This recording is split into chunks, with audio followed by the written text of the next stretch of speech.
All right, in this little tutorial, I'm going to show you how to turn on and off a few things that you're either going to find helpful or that just kind of bug you and that you want to get out of the way. It just kind of depends on how you like to design and what your threshold is for stuff that bothers you, okay?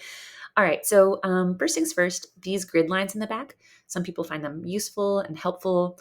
Sometimes you find them useful or helpful at certain times, but you want to turn them off at other times to kind of get a better sense of what your spread looks like without them.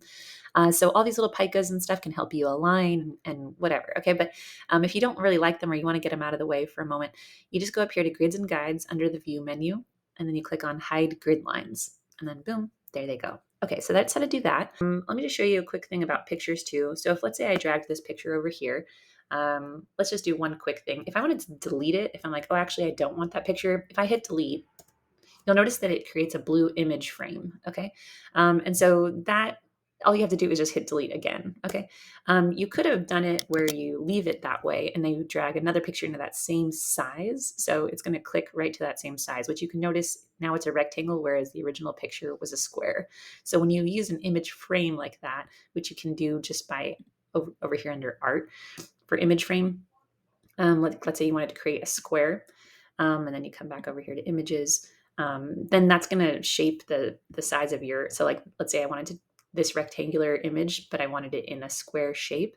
I would drag it over here, and it's going to adjust to the whatever shape of the image frame. Okay, so all right, let's say that I drag this orange wolf over here. This is a beautiful spread. Okay, something else I wanted to show you real quick is how to tag an image. So I'm going to go over the image I want to tag. I'm going to right click and then I'm going to go to tag names. Okay. And it's going to bring up a pop-up window and see how it says show faces. That's always going to be on, which is useful because Yearbook Avenue is going to recognize like, oh, this is a human's face. This is a human's face. Like if you had 5 kids all sitting next to each other from Spirit Day or something, there's going to be little red squares around all their faces. In this case, it didn't recognize that this is a face because it's not a human face. Okay. But ordinarily it would.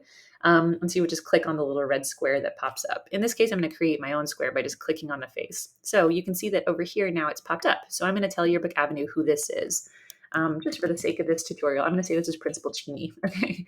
All right. So you can notice that it's already pre-populated, right? Because I already loaded in all the students and staff from this school. Okay. So I'm going to click on that right there.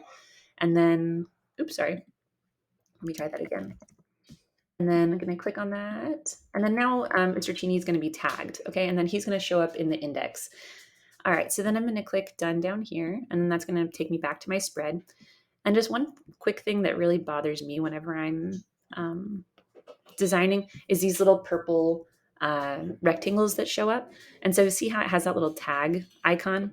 Sometimes it's going to show up on things like this, where it's like, it's not a person's face, right? And so you are okay with it because you're like, oh, I don't mind that it's not tagged. It's like an image that I imported from the internet. And so I don't need to tag it or index it. And so right now I'm just going to show you how to turn that off because I don't know, those purple rectangles just kind of get in my way. So up here, that's under view, and I'm going to click on or off, depending on what you're looking for. Show images missing names. Okay. So right now I'm going to click it off and then it's going to take those pesky things away. It can be useful, right? Like when you're finishing up your spread and you want to make sure, did I tag everybody? You should turn it on, right? To check. But for now, I don't know. I just really hate them personally because it just makes it tough to kind of get a sense of your spread. So that's how to turn on and off some annoying things that pop up on your Yearbook Avenue.